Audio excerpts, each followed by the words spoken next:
Hello दोस्तों, साल 1901 की बात है। प्रयागराज के कुंभ मेले का समय था।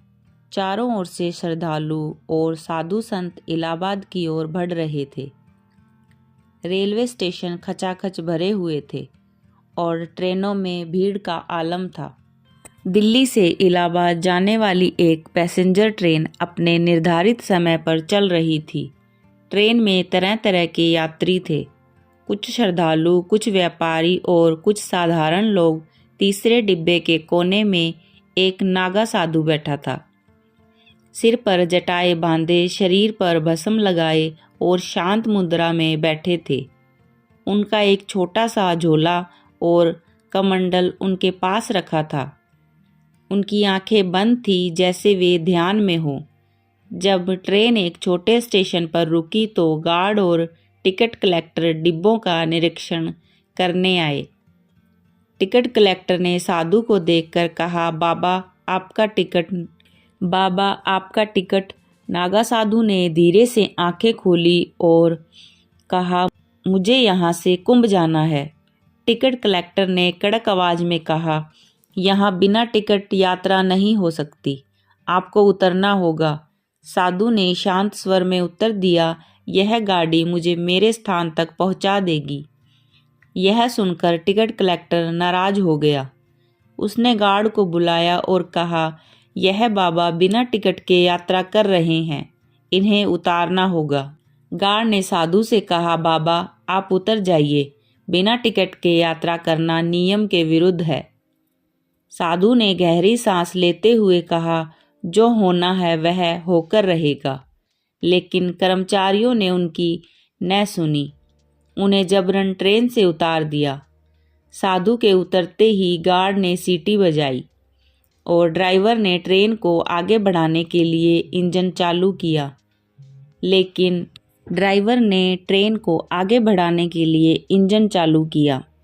लेकिन इंजन से कोई आवाज़ नहीं आई। ड्राइवर ने फिर कोशिश की। इंजन चुपचाप खड़ा रहा। सभी यात्री बेचैन हो गए। लोग खिड़कियों से झांकने लगे। गार्ड ने ड्राइवर से पूछा, क्या हुआ? ट्रेन क्यों नहीं चल रही? ड्राइवर ने हैरानी से कहा, इंजन में कोई खराबी नहीं है, सब कुछ ठीक है, लेकिन ट्रेन चल ही नहीं रही। टिकट कलेक्टर घबराकर बोला, ऐसा कैसे हो सकता है? अभी तो ट्रेन ठीक थी। डिब्बों में बैठे यात्रियों ने एक दूसरे से बातें करना शुरू कर दी। क्या हुआ ट्रेन को? क्यों नहीं चल रही? सुना है गाड़ी में एक नागा साधु थे जिन्हें उतार दिया गया। यह उसी का असर है। एक बुजुर्ग महिला ने कहा, नागा साधु कोई साधारण व्यक्ति नहीं होते, उनके साथ ऐसा व्यवहार करना अशुभ है। एक युवा यात्री ने हिम्मत कर टिकट कलेक्टर से कहा, साधु बाबा को वापस चढ़ाएं, शायद ट्रेन फिर से चल पड़े। लेकिन टिकट कलेक्टर ने गुस्से में कहा, यह अंधविश्वास है, ट्रेन क्यों रुकेगी? किसी के उतरने से इस बीच ट्रेन के गार्ड और ड्राइवर ने इंजीनियरिंग टीम को बुलाया। उन्होंने इंजन की जांच की, लेकिन सब कुछ सही पाया। स्टेशन मास्टर तक यह खबर पहुंची। उन्होंने आकर स्थिति का जायजा लिया। उसी समय एक यात्री ने साधु को प्लेटफॉर्म के छोर पर ध्यान करते देखा। वह गार्ड के पास गया और कहा, साधु बाबा वहीं बैठे हैं, उनसे क्षमा मांग लीजिए। आखिरकार स्टेशन मास्टर खुद साधु के पास गए और झुककर बोले, महात्मा जी, अगर हमसे कोई गलती हुई हो तो हमें क्षमा करें, कृपया ट्रेन पर वापस आ जाइए। साधु ने धीरे से आंखें खोली और कहा, मैंने तो कुछ नहीं किया, जो तूने किया है वह तुम्हारी करनी है। अब तुम मुझे चढ़ा रहे हो तो चलो। साधु के ट्रेन पर चढ़ते ही ड्राइवर ने इंजन चालू किया और इस बार ट्रेन धीरे धीरे आगे बढ़ने लगी। यह देखकर सभी यात्री हैरान रह गए। यात्रियों ने साधु के पास जाकर क्षमा मांगी और एक महिला ने रोते हुए कहा, बाबा मुझे क्षमा कर दीजिए, हम समझ नहीं पाए कि आप कौन हैं। साधु ने शांत भाव से कहा, मैं तो केवल यात्री हूँ, जैसे तुम सब, लेकिन याद रखना, किसी के साथ अन्याय न करो, हर व्यक्ति अपने कर्मों का हिसाब देता है। इलाहाबाद स्टेशन पर ट्रेन पहुंचते ही यात्रियों और कर्मचारियों ने राहत की सांस ली, लेकिन हर किसी के मन में एक सवाल था कि नागा साधु कौन थे। क्या उन्होंने जानबूझकर ट्रेन रोकी थी या यह महज संयोग था। साधु ट्रेन से उतरकर धीरे धीरे कुंभ मेले की ओर बढ़ने लगे। उनके चारों ओर भीड़ थी, लेकिन उनकी मौजूदगी का आभास मंडल इतना गहरा था कि लोग अपने आप रास्ता दे रहे थे। हर कोई उनकी ओर देख रहा था, मानो कि कोई चमत्कारिक व्यक्ति हो। स्टेशन मास्टर, टिकट कलेक्टर और गार्ड ने भीड़ में उनका पीछा किया।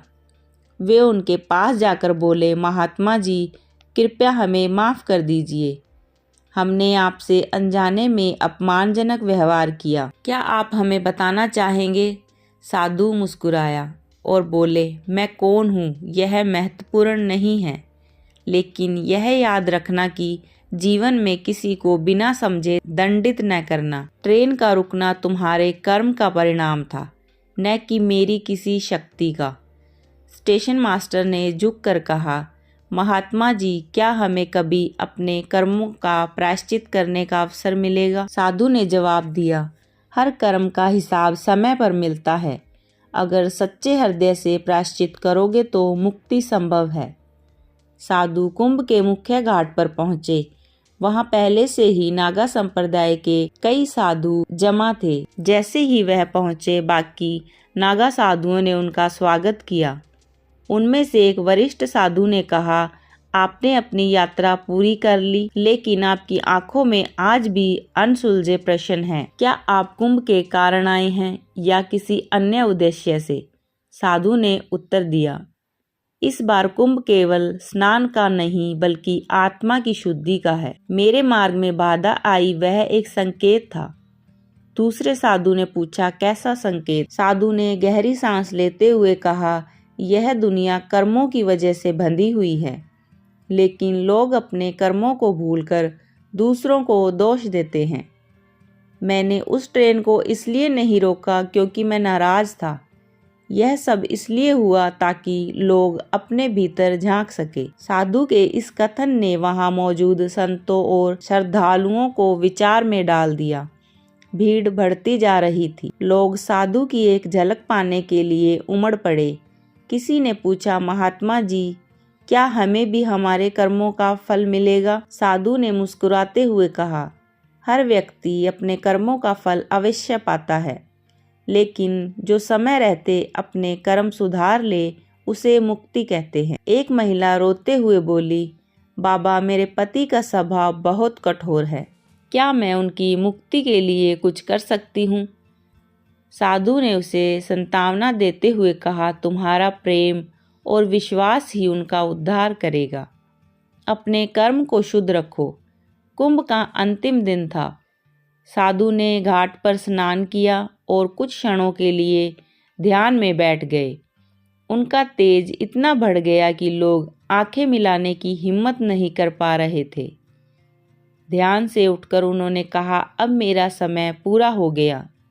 यह कुंभ मेरे अंतिम कर्म की पूर्णता थी। यह कहने के बाद वह घाट से उठे और धीरे धीरे भीड़ में गायब हो गए। लोगों ने उन्हें ढूंढने की कोशिश की, लेकिन उनका कोई पता नहीं चला। उस घटना के बाद उस ट्रेन के यात्रियों और कर्मचारियों ने अपने अपने जीवन में बदलाव किए। स्टेशन मास्टर ने रेलवे में कर्मचारियों के साथ न्यायपूर्ण व्यवहार करने का प्रण लिया। टिकट कलेक्टर ने हर जरूरतमंद को मदद करने की कसम खाई। गार्ड ने कहा, अब मैं किसी को बिना वजह नहीं रोकूंगा। हर व्यक्ति के पीछे एक कहानी होती है। लोगों ने साधु के उपदेशों को अपने जीवन में अपनाया। कुंभ मेले के बाद ट्रेन के कर्मचारियों, विशेष रूप से स्टेशन मास्टर और टिकट कलेक्टर के दिल में अजीब सी बेचैनी थी। साधु के शब्द उनकी आत्मा को झकझोर रहे थे। वह शांत लेकिन गहरी आवाज वक्त उनके कानों में गूंजती रहती थी। कर्म का हिसाब समय पर मिलता है। टिकट कलेक्टर रघु ने अपनी पत्नी से कहा कि हमने साधु को ट्रेन से उतारकर बड़ा पाप किया। अब हर रात उनकी आंखें मुझे डराती है। उसकी पत्नी ने समझाते हुए कहा, अगर तुम्हें सच में लगता है कि तुमने गलती की है तो क्षमा मांगने के लिए पुण्य प्रयागराज जाओ। इसी तरह गार्ड, जो सबसे ज्यादा कठोर था, अपने बेटे से बोला, बेटा, मैं पिछले हफ्ते से सो नहीं पा रहा हूँ। मुझे लगता है कि मेरी वजह से कुछ गलत हुआ और मैं अपने कर्म सुधारना चाहता हूँ। अगले महीने ट्रेन के सभी कर्मचारी एक साथ प्रयागराज लौटने का निर्णय लेते हैं। स्टेशन मास्टर ने सभी से कहा, हमें साधु को ढूंढना होगा। शायद उनके आशीर्वाद से हमारी आत्मा का भार कम हो सके। वे सभी एक साथ निकलते हैं और कुंभ के उस घाट पर पहुंचते हैं जहां साधु आखिरी बार देखे गए थे। घाट पर साधु के बारे में पूछताछ करने पर उन्हें कोई जानकारी नहीं मिली, लेकिन एक वृद्ध नाविक ने कहा, मैंने साधु को अंतिम बार गंगा के पार उस जंगल की ओर जाते देखा था। वह साधारण मनुष्य नहीं थे। वहां जा सकते हो, लेकिन संभल कर, वह स्थान साधारण लोगों के लिए नहीं है। नाविक की बात सुनकर नाव से गंगा पार करते हैं और घने जंगल में पहुंचते हैं। जंगल के भीतर घुसते ही माहौल बदलने लगता है। हवा में अजीब सी शांति और हल्की डरावनी। स्टेशन मास्टर ने कहा, क्या यह सही निर्णय है? हमें यहाँ आना चाहिए था। कलेक्टर ने जवाब दिया, हमने जो किया है उसके लिए माफ़ी मांगने का यही आखिरी मौका है। जंगल के बीचों बीच उन्हें साधु एक बड़े पेड़ के नीचे ध्यान मगन अवस्था में दिखाई देते हैं। उनकी उपस्थिति अब और भी दिव्य हो गई थी। उनके चारों ओर प्रकाश का एक घेरा बन गया था। स्टेशन मास्टर और बाकी कर्मचारी उनके पास जाकर छुपकर गार्ड ने कांपते हुए कहा, महात्मा जी, हमने बहुत बड़ा अपराध किया है, कृपया हमें क्षमा कर दीजिए। साधु ने धीरे से आंखें खोली। उनकी दृष्टि इतनी तेज थी कि सभी झुककर जमीन को देखने लगे। साधु बोले, तुम्हारा अपराध मुझसे नहीं, अपने कर्मों से है। अगर सच्चे मन से प्रायश्चित करोगे तो क्षमा संभव है। स्टेशन मास्टर ने रोते हुए कहा, महात्मा जी, हमें बताइए कि हम अपने पापों का प्रायश्चित कैसे करें। साधु ने कहा, गंगा सब पाप धो देती है, लेकिन सच्चा प्रायश्चित अपने कर्मों को बदलने में है। दूसरों के प्रति दयालु बनो। हर व्यक्ति को उसकी आवश्यकता के अनुसार सहायता दो। यही तुम्हारे पास प्रायश्चित का मार्ग है। साधु ने उन्हें जंगल से लौटने का आदेश दिया, लेकिन लौटते समय जंगल में एक कठिन परीक्षा उनका इंतजार कर रही थी। तेज आंधी चलने लगी, रास्ता खो गया, घोर घना अंधकार छा गया। स्टेशन मास्टर ने कहा, हम फंस गए हैं। साधु बाबा के मार्गदर्शन के बिना बाहर निकलना असंभव है। टिकट कलेक्टर ने गहरी सांस लेते हुए कहा, हमें वही करना चाहिए जो साधु बाबा ने सिखाया, धैर्य रखना और दूसरों की मदद करना। उन्होंने आपस में एक दूसरे की मदद से रास्ता ढूंढना शुरू किया। कोई गिरता तो दूसरा उसे उठाता। यह अनुभव उन्हें एक नई सीख दे रहा था। सच्ची मानवता क्या है? आखिरकार सूरज की पहली किरण के साथ वे जंगल से बाहर निकल आए। उस घटना के बाद वे सभी कर्मचारी अपने जीवन में पूरी तरह बदल गए। टिकट कलेक्टर ने हर गरीब यात्री की मदद करनी शुरू कर दी। गार्ड ने अपने व्यवहार में दयालुता लाना सीख लिया। स्टेशन मास्टर ने हर यात्री को समान समझकर आदर देना शुरू किया। कुछ वर्षों बाद जब वे सभी प्रयागराज स्टेशन पर दोबारा मिले तो उन्होंने देखा कि स्टेशन के पास एक नया मंदिर बन चुका था। स्थानीय लोगों ने बताया कि यह मंदिर उसी नागा साधु की स्मृति में बनाया गया है। वे सभी मंदिर में जाकर साधु के चरणों में झुके और महसूस किया कि उनकी आत्मा अब हल्की हो गई है। यह कहानी केवल कर्म और प्रायश्चित की नहीं थी, यह जीवन को बदलने और दूसरों के प्रति संवेदनशीलता रखने का संदेश थी। उन साधु का नाम या पहचान भले ही रहस्य में रहे, लेकिन उनका संदेश हमेशा अमर रहेगा। काम से बड़ा कोई धर्म नहीं होता। दोस्तों, वीडियो अगर अच्छी लगी हो तो वीडियो को लाइक और चैनल को सब्सक्राइब जरूर करें।